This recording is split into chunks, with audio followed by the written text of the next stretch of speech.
How's your son? How's TJ? Let's start off with that. He's doing pretty good. It's almost hard to believe. He's about 2.5 weeks post heart transplant, and he's home and happy and eating, and we got to take him outside today and kind of get him some fresh air and take him for a ride in the car, and we let him get out and about a little bit. And it's just remarkable, just to see how far he's come in such a short period of time, considering, about 6 weeks ago we were admitted into the ICU in heart failure and told that we were going to embark on this journey of heart transplantation, and we didn't know what that time frame looked like or whatnot, to now be sitting here at home and recovering and all back together. It's pretty remarkable. So what was your Father's Day like? My Father's Day was busy. So for the last month or so, obviously we spent the majority of our time in the hospital. TJ was admitted May 20th. And so we were pretty much in the hospital. My wife and I would try to bounce back and forth. Obviously we have 2 other kids that had events in school and graduations and all that stuff going on. So we tried to do our best to accommodate that. But the majority of our time was at TJ, with TJ at the hospital. And there was just a bunch of stuff we had to do getting ready for the transplant and meetings and whatnot. So I was actually fortunate enough on Wednesday, we brought TJ home and spent Wednesday and Thursday kind of getting him settled in back home with everybody. And then Thursday, my older son had a baseball tournament in Charleston, South Carolina.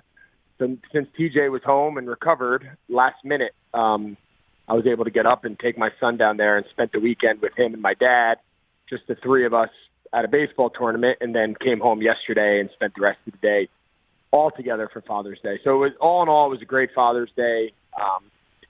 Felt a little more like back to normal for me, but it was all in all, it was just nice to have them all back home together. That's amazing, Greg. Obviously that's something we would all sign for, but you certainly 6 weeks ago when you found out that your son definitely needed a new heart, which I know you thought would be a possibility at some point in time, because I know, again, that your son was born with a defect, correct? Because I know that you and your wife have had your foundation focused on what your son TJ has been dealing with. Can you want to give a little bit more information on that, Greg? Yeah, of course. So in 2012, TJ was born with a condition called hypoplastic left heart syndrome, and in essence, what it is he only has half of a heart. He was born without a left ventricle.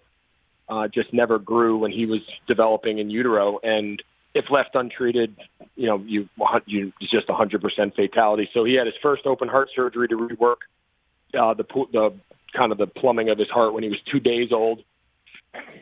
He had a second open heart surgery at 5 months, and then his third and final stage of that kind of reorientation of his heart anatomy at 2 years old. So he had 3 open heart surgeries, and then shortly after that, he had a pacemaker put in, and a handful of other smaller procedures. So he lived 8 years with that anatomy.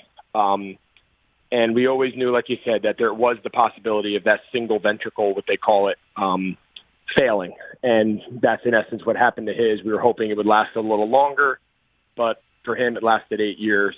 And, he was deemed to be in heart failure when we brought him into the hospital, admitted into the ICU, and started the process of heart transplant. So this is something we've dealt with since the night he was born. We knew prior to him being born that he would have this condition and that this would be a long journey for him. So we've had a lot of nights in the hospital. We've had a lot of surgeries and consultations with doctors, but we're just so thankful for the Children's Hospital here, Levine Children's. We do a lot of charitable work with them. We just built a new heart center with them through our foundation, the Hardest Yard. So we've been living this journey for about 9 years now. So, pardon me for asking a particularly personal question, but I'm wondering, do you know whose heart is in your son's chest right now, Greg? It's a great question. It's a great question, and I'll tell you the hardest part of this entire journey, I think, for my wife Kara and I, as we went through, probably about 5 or 6 days of pretty significant consultation with the transplant team. Every aspect of it, from the mental health component of it to the financial component of it to the actual medical process to the transplant, everything. Just there's a million people you sit down with and consult before they finally allow you to be listed on the transplant list. one of the hardest things to wrap your head around is, the gift of life that now sits in my son and allows him to be home with his brother and sister came as a result of someone else's tragedy.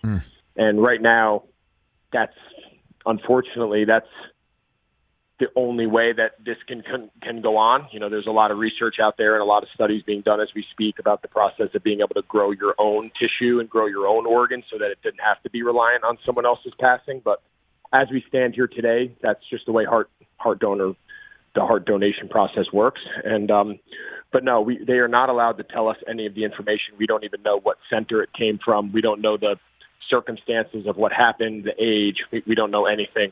There is a process through the organ procurement company called UNOS, which is like the national body that oversees the process.